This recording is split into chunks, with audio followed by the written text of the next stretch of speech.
जय श्री कृष्ण। राधे राधे। आज हम सुनेंगे वैशाख मास महात्म कथा अध्याय 11वां की कथा। बोली कृष्ण भगवान की जय, विष्णु भगवान की जय।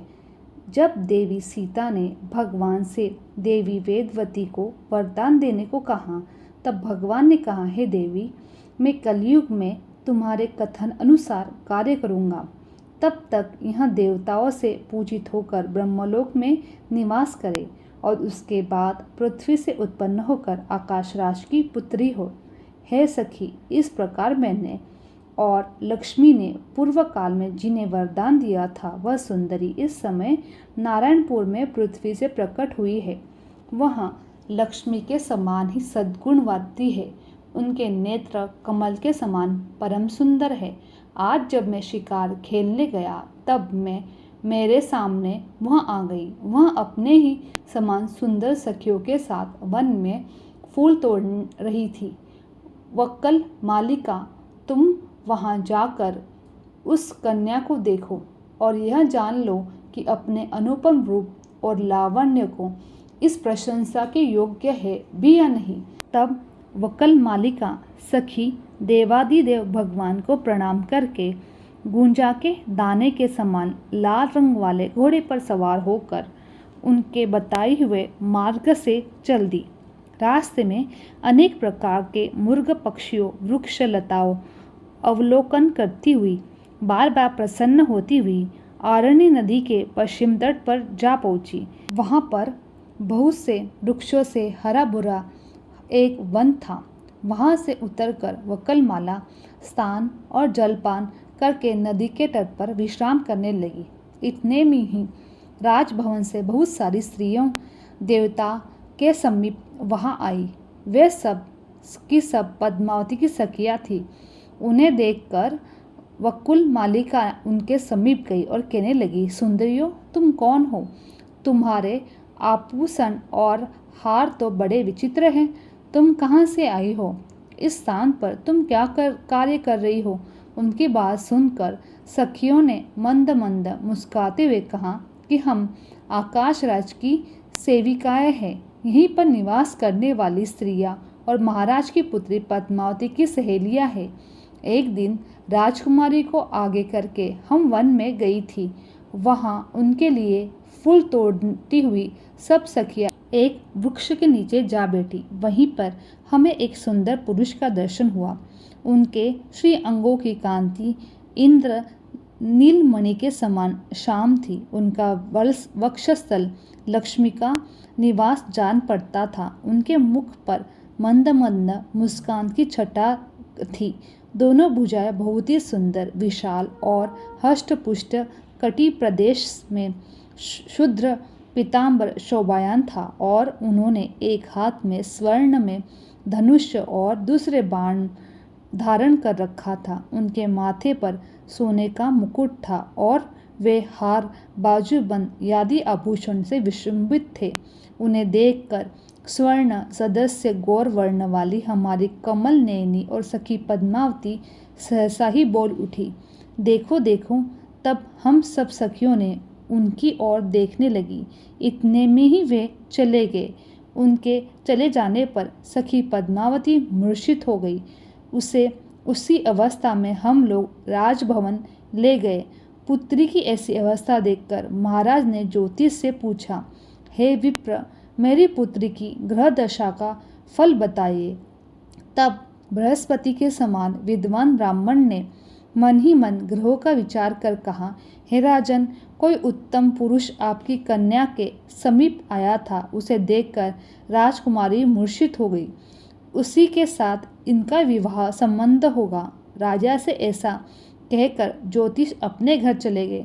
तब आकाशराज ने वैदिक ब्राह्मणों को बुलाकर आदर से कहा, ब्राह्मणों, आप लोग देव मंदिर में जाकर वेद मंत्रों के साथ शंकर जी का महाअभिषेक करें। उनको ऐसा आदेश देकर महाराज ने हमें बुलाया और कहा, कन्याओं, तुम भगवान के अभिषेक की सामग्री तैयार करो। राजा की आज्ञा करके हम सब सखियां देव मंदिर में आई है। हे सुभंग, अब तुम हमें अपना परिचय दो। तुम कहाँ से आई हो? किस काम से आई हो?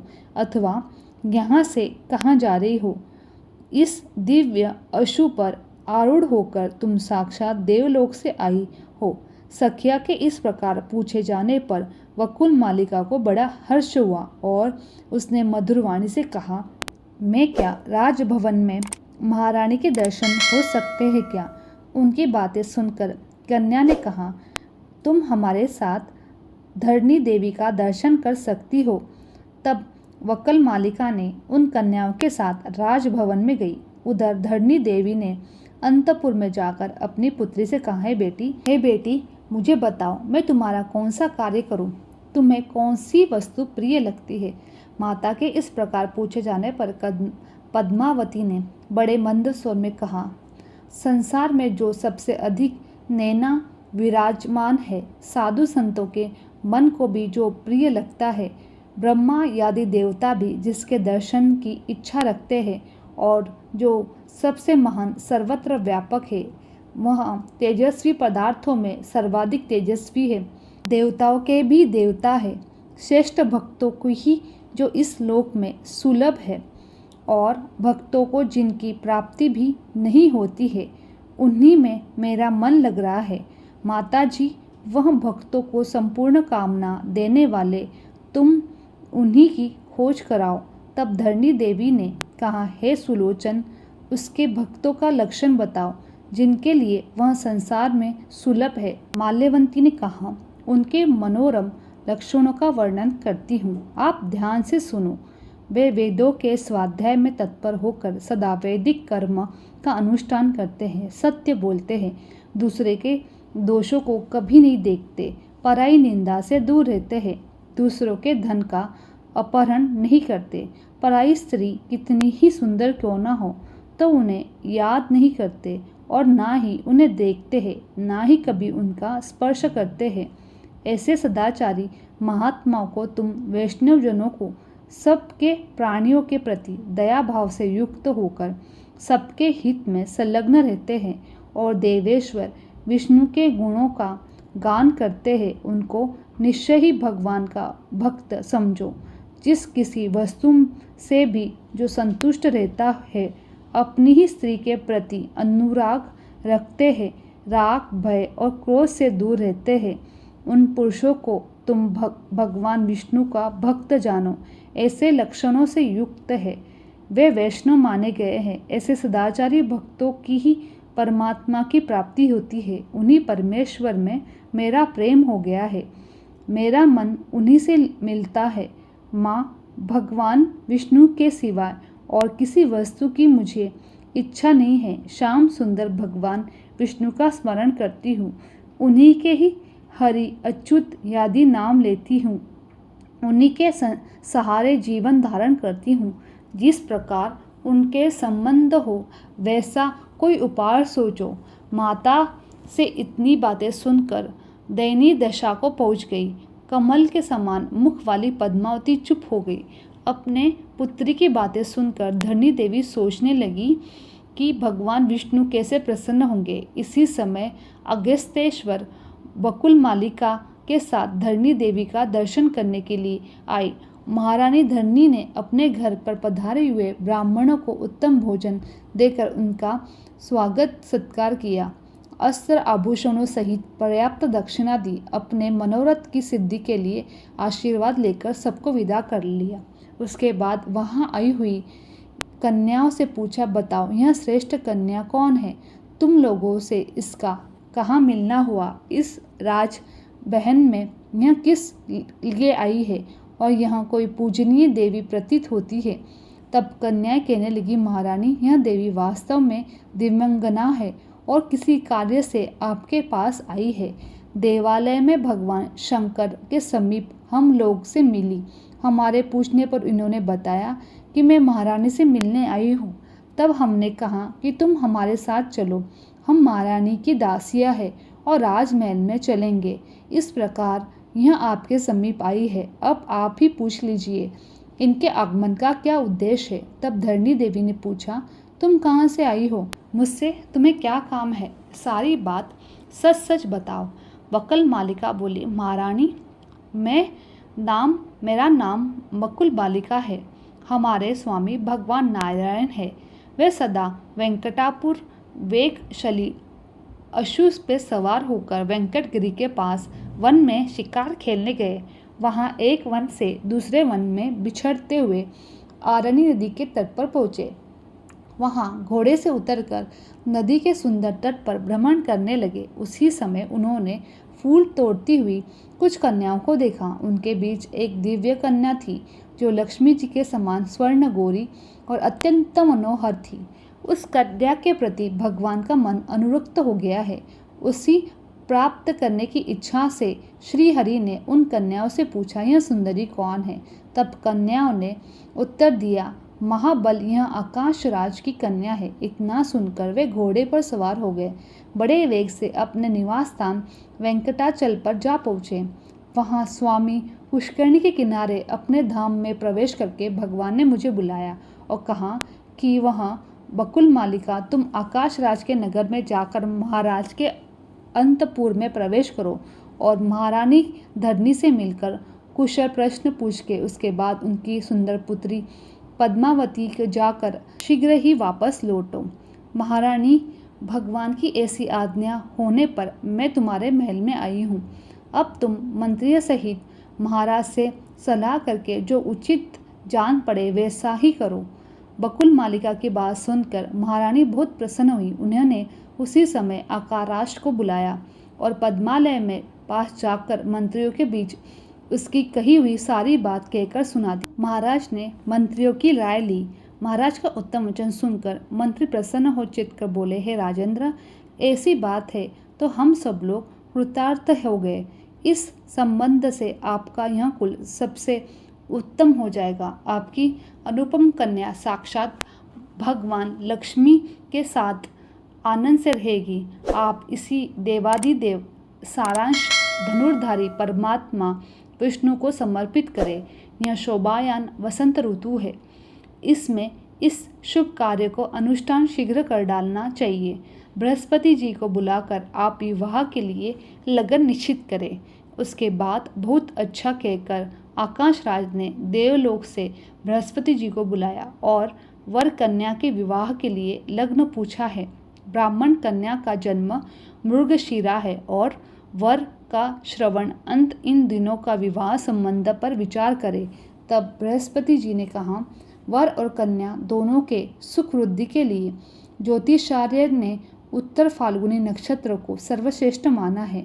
अंत वैशाख के महीने में उत्तर फाल्गुनी नक्षत्र में दोनों का विधि पूर्वक विवाह कराया जाए। यह सुनकर राजा ने बृहस्पति जी की पूजा करके उन्हें विदा किया। भगवान की दूती से कहा, शुंभे, तुम भगवान के पास जाओ और देवादिदेव नारायण से कहो कि वैशाख के महीने में यह मंगल कार्य संपन्न होगा।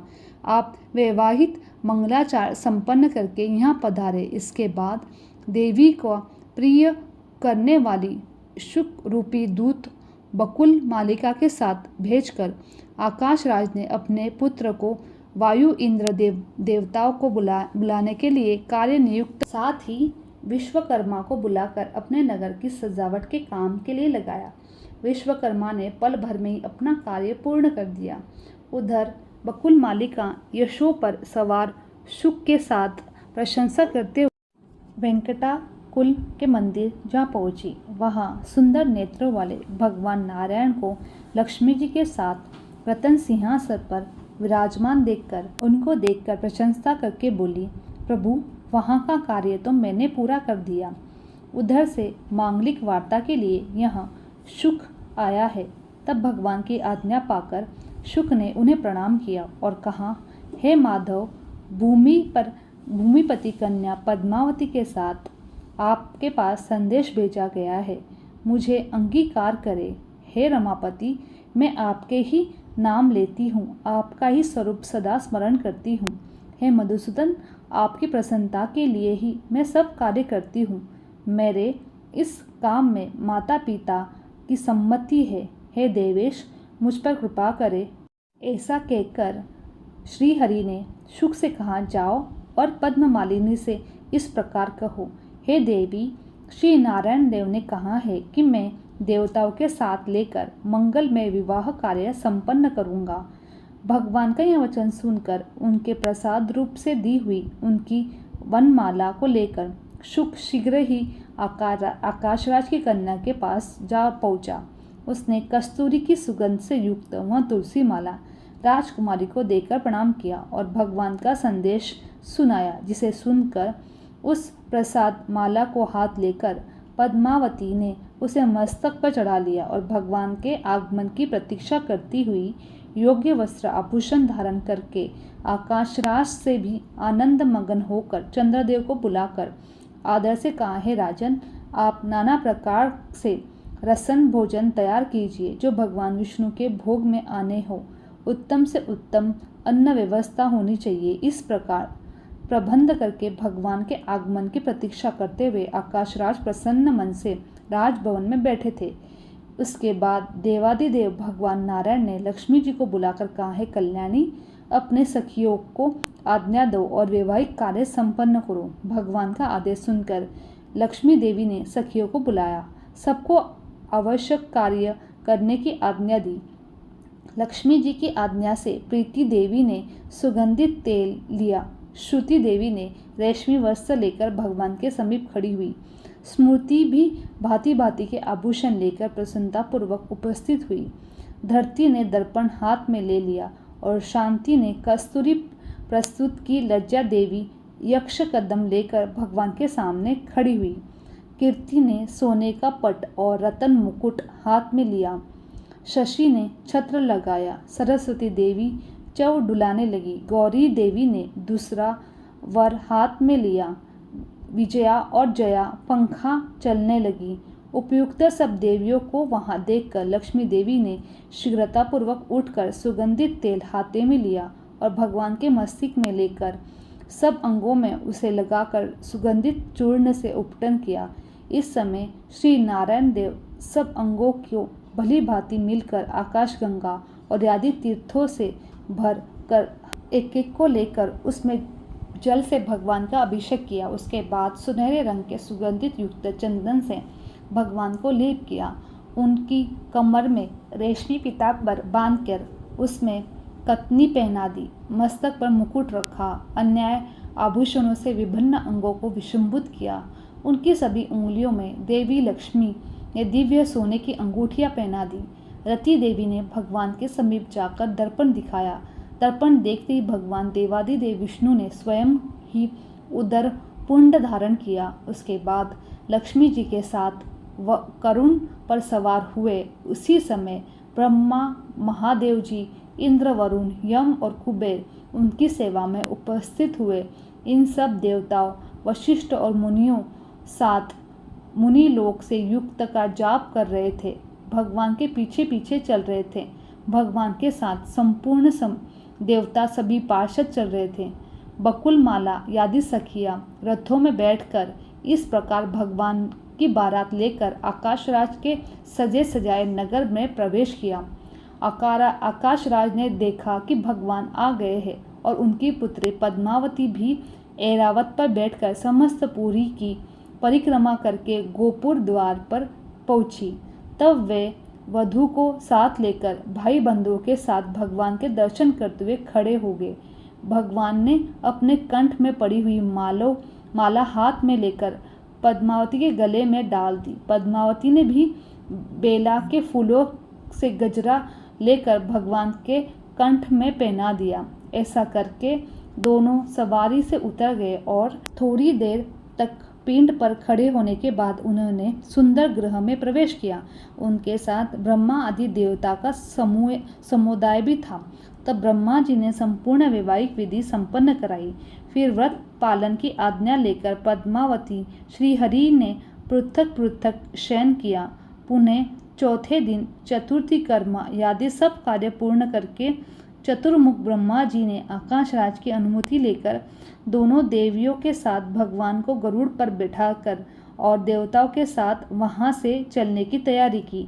तब आकाशराज ने इंद्र देवताओं के साथ अपनी पुत्री और दामाद को प्रिय करके सोने के कड़ाव में घनिया और चावल मूंग से भरे हुए अनेक पात्र, सैकड़ों घी के घड़े दहेज में दिए, हजारों घड़े दूध दही से भरे हुए भंडार दिए। आम, केला, नारियल, दिव्य फल, आंवले, कुश, माड़, कंदली के फल, नींबू, शक्कर से भरे हुए घड़े, सोने, माणिका, रत्नों से रेशमी वस्त्र, दास दासी, करोड़ों गाय, हंस, चंद्रमा के समान श्वेत रंग वाले 100 हज घोड़े, उन्मत्त रहने वाले 100 अधिक ऊंचे ऊंचे हाथी, ये सारी वस्तुएं भगवान विष्णु को भेंट करके आकाश राज उनके आगे खड़े हो गए। पद्मावती और देवी लक्ष्मी के साथ बड़े प्रसन्न हुए। आकाश राज बोले, राजन, इस समय आप मेरे गुरु हैं। आपकी जो भी इच्छा हो वह मुझसे वर मांग सकते हो। भगवान की बात सुनकर आकाश राज ने कहा, देव, इस संसार में आपकी अनन्य सेवा मेरे द्वारा होती रहे।